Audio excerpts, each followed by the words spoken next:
Hey guys, Mr. Ridgway here for our first lesson in Unit 2. Woo! Also notice I've finally got my semi-good looking setup finally done. So my videos now will hopefully look a little bit cleaner, a little bit more professional. I've got my other monitor that I'm kind of looking at here right now, making sure that things look fine. So should be a little bit more nice going forward. I say is the operative word there. Frantic French Fortnite, as you can see, is our lesson here. The Great Awakening, the Enlightenment, and the French and Indian War. So you want to utilize Pair Deck again. Make sure you click on your appropriate pair to do that. And then on Pair Deck, for your warm-up here, you're going to drag your icon onto how much you've read of Honor and Slavery. Please be honest, because this helps me plan the rest of our readings and projects and things that we're going to do. Again, just a reminder, please keep checking the reading schedule for Honor and Slavery on our course map. Okay, Chapter 4 will be used for extra credit that will be due this coming Sunday night. All right. Also, again, just a reminder, and if you're watching this, you have successfully clicked on this button to make sure that you're using the YouTube videos for our lessons here. Okay, so first things first, we have to talk about the impact of a couple of movements, really two that are kind of counter to each other, and then one here that is going to kind of be the focus of our mini lesson afterwards. So explain the impacts of the scientific revolution and the Enlightenment, and then explain the impacts of the Great Awakening and what that is and what it do. Okay, so here's our activity. Okay, now this is going to depend on if you're in class or if you're not, okay? As it says here, I'll just read. Two extremely influential events before the revolution were the scientific revolution and Enlightenment and the Great Awakening. Each topic below has a variety of activities, mini lessons, activities, those kind of things. You need to, if you are in class, okay, they're only going to be picking one, and then they're going to be pairing together to kind of teach each other. If you're doing this independently, meaning you don't, again, you're here with me in this virtual conscious world we call the internet, you're going to need to do both. And so on your note sheet, which I will open here, up here at the top, you are going to try to put down, what are these actual things, right? So just, again, like an easy, straightforward definition. And then down here, what do both of them do together? Why should we care about them? Because they're going to have a particularly strong effect on things. Now, to find everything you need, okay, you just click the button poos. So, Scientific Revolution Enlightenment, okay, got a mini lesson here you can check out. Oh, you don't have to take notes on it. What was the Enlightenment? There's your straight up little mini reading. A philosopher by the name of John Locke. I would definitely check him out. Really helpful. Hobbes is also an Enlightenment thinker, but in some ways he's kind of anti-Enlightenment in some ways that we kind of traditionally think of it now. So he's right there as well. And then again, I'm going to click the home button to go back. Great Awakening, same thing. A little video that you can watch. Just watch it until it stops. What was the Great Awakening? A little small shorty poo reading. And then a sermon. This is a primary source called Sinners in the Hands of an Angry God, which I now realize you can't see. So there you go. That's what it looks like. Again, professional streamer here. All right, cool. There we go. Okay. Now, once you feel like you know what they are, okay, and what they both have in common, and what their significance is, I want you to go only then to the next slide. So again, you've got the first, couple boxes there, and the third, the first three boxes they're done on your notes. I'm looking over here to make sure everything audio is working right. I had some weird lag there. Okay. So let's go ahead and talk about it. I'll give you what you should be able to walk away from that activity knowing discussion here. Okay. So the scientific revolution and the Enlightenment. Okay. If you do not know what the scientific revolution is, let me give you the easy peasy definition for that. It's the belief, or about the 1500s-ish, that mankind, womankind, we can test things, and that things can be knowable and definable. And then kind of what that is that applying that to science, right? So we get things like the scientific method and things like that. And then the Enlightenment kind of is the expansion pack, the DLC, if you will, to the scientific Enlightenment, and basically says that if you want if you want everything for that to be true in science, why can't we apply that to people too? Like, is there a best way that people should be governed? Or are there these laws by which people operate? So what does that actually mean? Well, for example, if we were to go back if we were to pick on like John Locke, for example, he says, yes, there absolutely is a definitive rule as to how people should be, governed and led. And they should have good representative government. And if they don't have that, then they should change that government if they don't like it. John Locke goes on to say the key to life is ensuring that governments ensure three things: life, liberty, and property, which then Thomas Jefferson would change to plagiarize. Life, liberty, and the pursuit of happiness.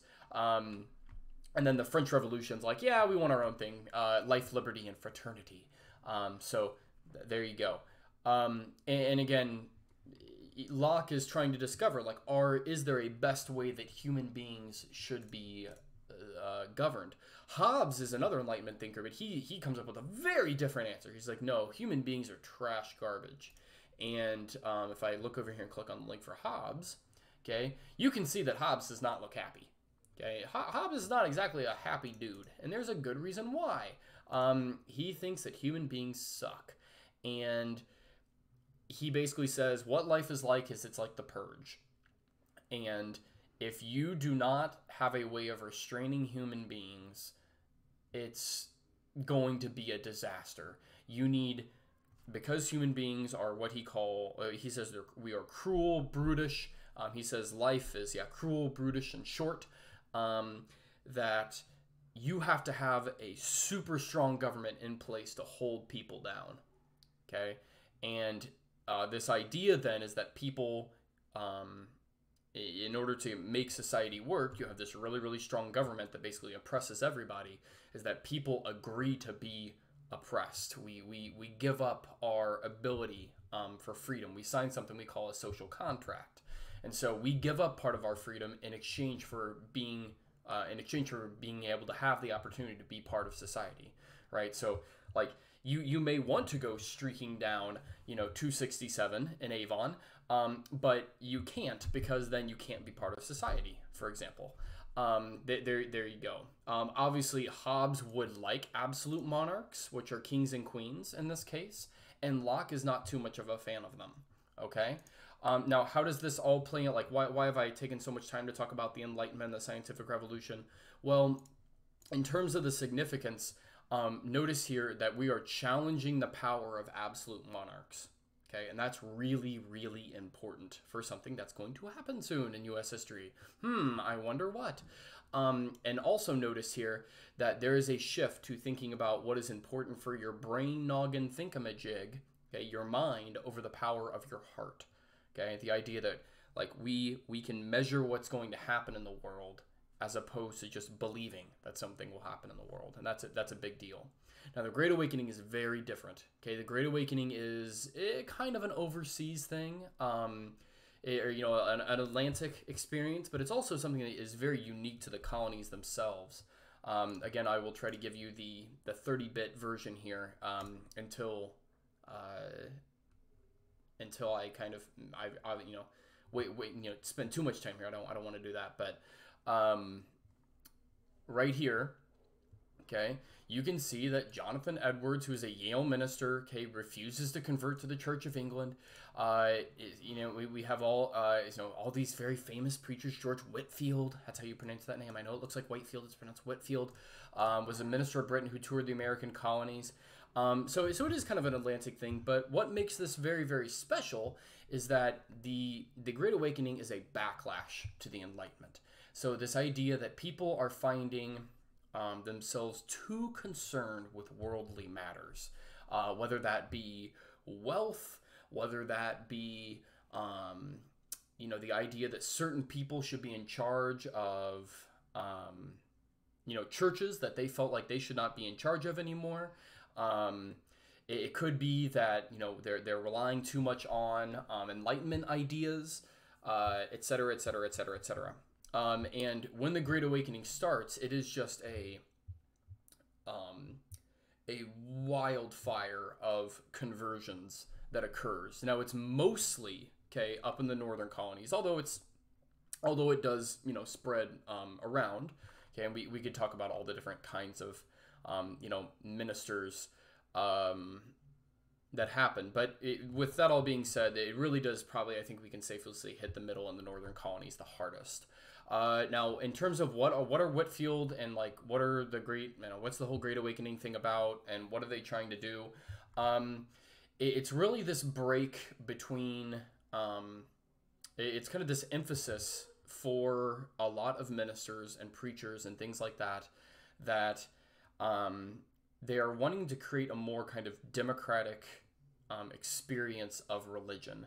And so if you have, for example, seen the part in here about new lights and old lights, okay, that's where this really comes in big. So like this idea of like preachers who aren't necessarily, the ones who have been traditionally regarded as like the Puritans, the old lights. Again, these people would be like, we are the old establishment here. We know how religion is supposed to run. It's our way or the highway. And the new light preachers are not into that. So for example, like they're starting to set up their own schools, like Princeton. Okay, a lot of these early, like very prestigious Ivy League schools that you might have heard about, they were set up to, most of them, set up originally to help teach people how to teach and preach religion. And these are set up by many of these new light preachers. So what happens? We just see a whole bunch more emphasis towards like more democratic congregations that aren't necessarily people who are supposed to be in charge, if that kind of makes sense. Okay. And here's kind of the big emphasis here. The overall message was one of greater equality.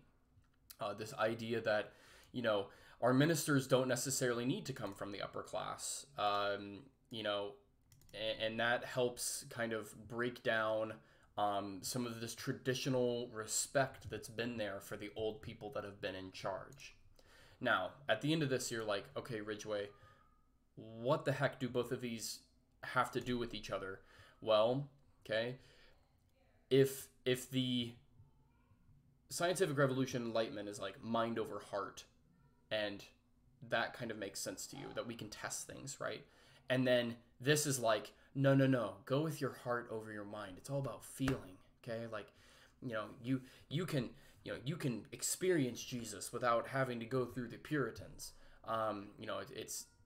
These two things seem like they're very, very opposite to each other, and they are. But the one thing that they do have in common is these things right down here. Okay, they're going to be causes of the American Revolution, and really it's through this idea that there's a more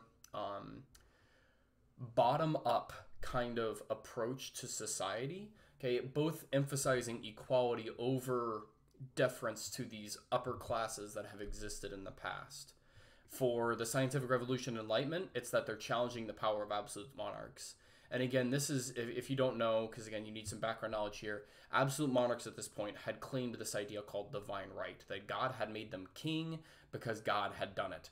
And if you're an Enlightenment thinker, you're like, show me. Like, give me some data that shows me that God has given you the right to be king. And the kings are like, blah, blah, blah, blah, right? Okay, I don't know.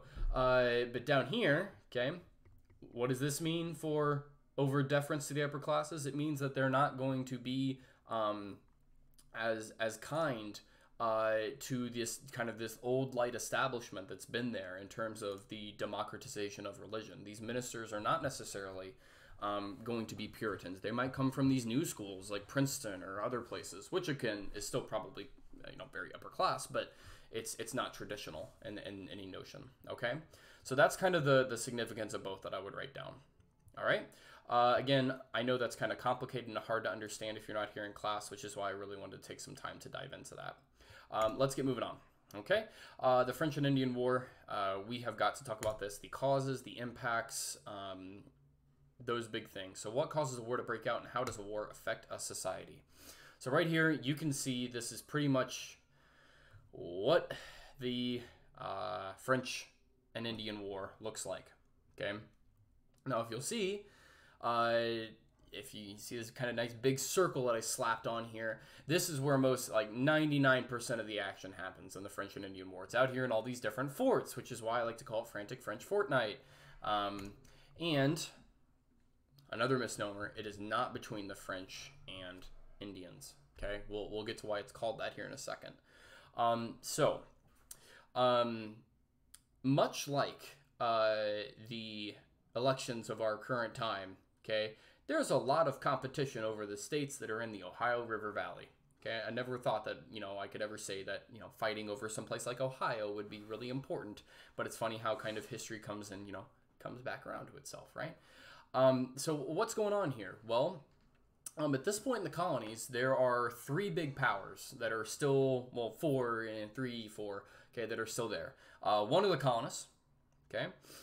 Two is the French. And the third, I guess we can toss them in there, are the Iroquois, okay? And then the fourth are the Spanish, who are down in Florida, and they're still around, okay? Now, if you see this map, and again, I know this is kind of hard to see, and you see these like squiggly blue lines that are all over this map right here, that is because these are contested claims to who actually owns this land out here on the Ohio River Valley.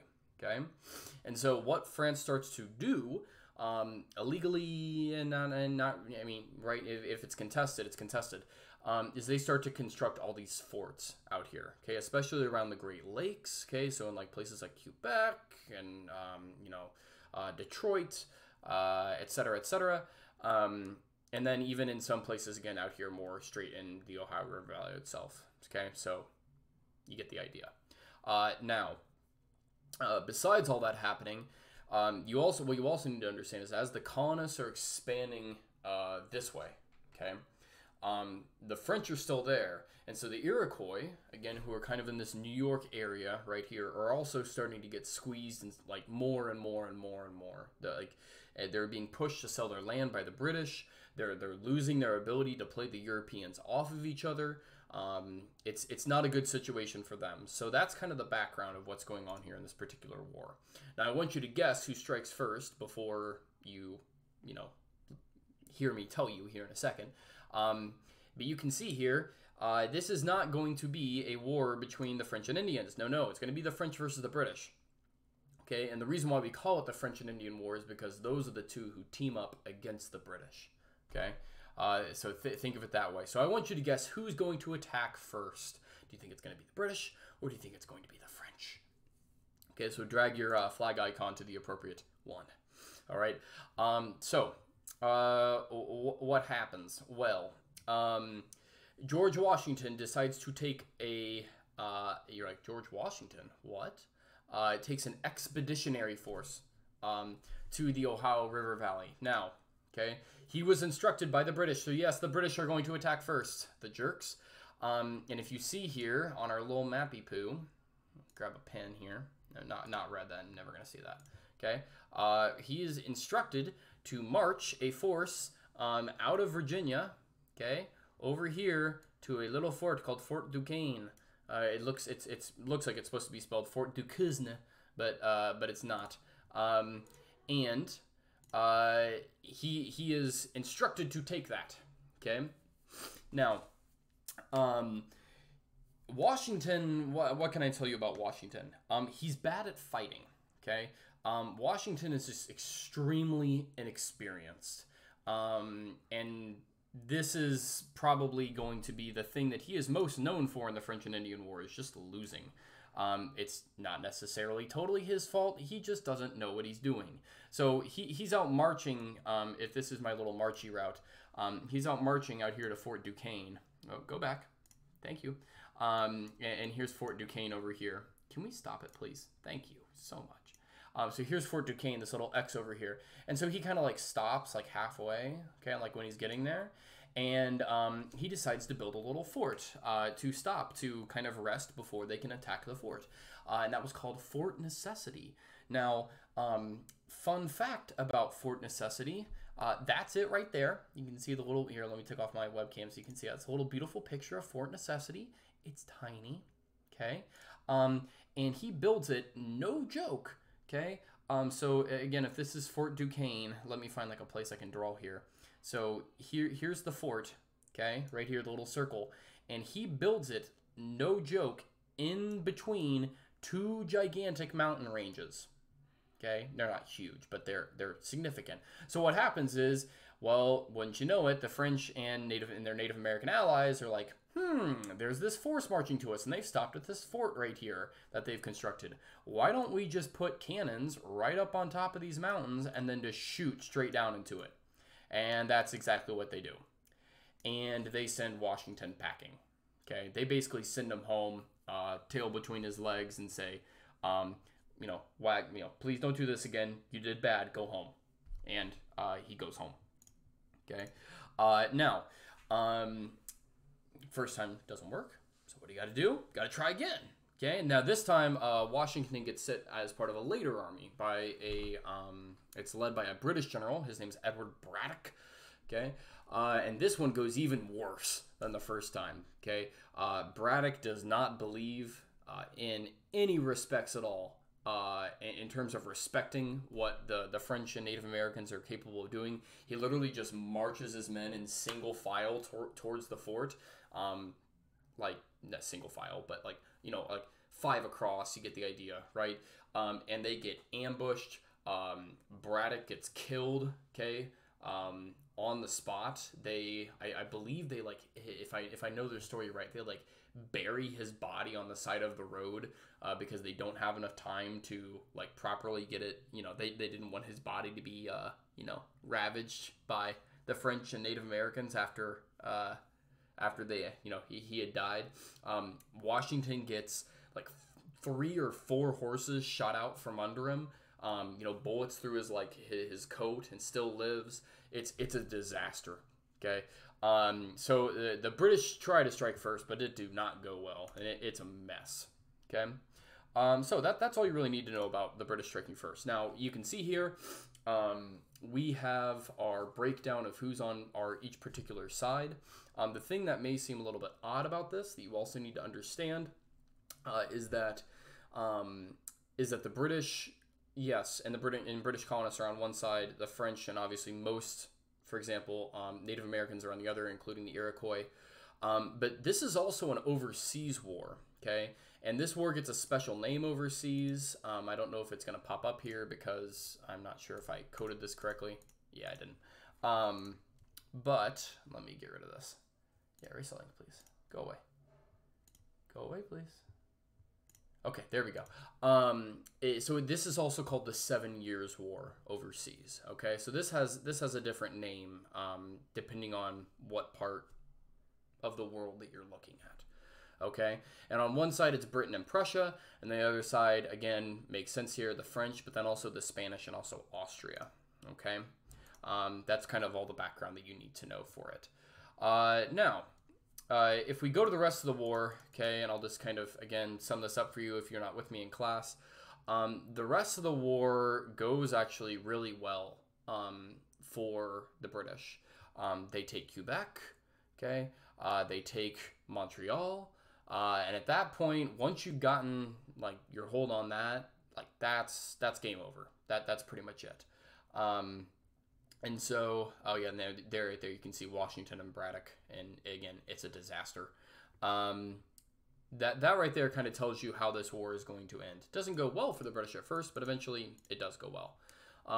So what's going to happen? France, Spain, and Austria are going to surrender. Okay, it's something called the Treaty of Paris. You don't really need to know that. Just so you know the treaty name. But notice here the effects, because these effects are really, really, really, really important. Okay. Britain is going to get all of Florida, all of New France, and parts of the Caribbean. Okay, so France is gone from the colonies. And, okay, Britain is super deep in debt from this. Okay, it costs, just for this war alone, okay, 64 million pounds a year for colonial defense. Now, somebody a couple years ago had me like actually convert this into modern day money. I can't remember what it was, but it's stupid expensive. It's trillions of dollars, and The reason why it costs so much money is not only do you have to think about the colonial defense that Britain's paying for at this time, you also have to think about the fact this is an overseas war, and so they're fighting with naval ships too versus France. And just to like add this on top of everything, this war also was kind of happening off the back of another war called the War for Austrian Secession, I believe it was called. Okay, so it's expensive. All right. Now, besides Britain being deeply in debt, there is the Proclamation of 1763. This thing is really important. You need to know it. Basically, what's going to happen here, okay, is that after the war ends, King George, and I'll draw it here on the map, okay, is they are going to draw this like imaginary line. I'm just going to kind of put it kind of where it is.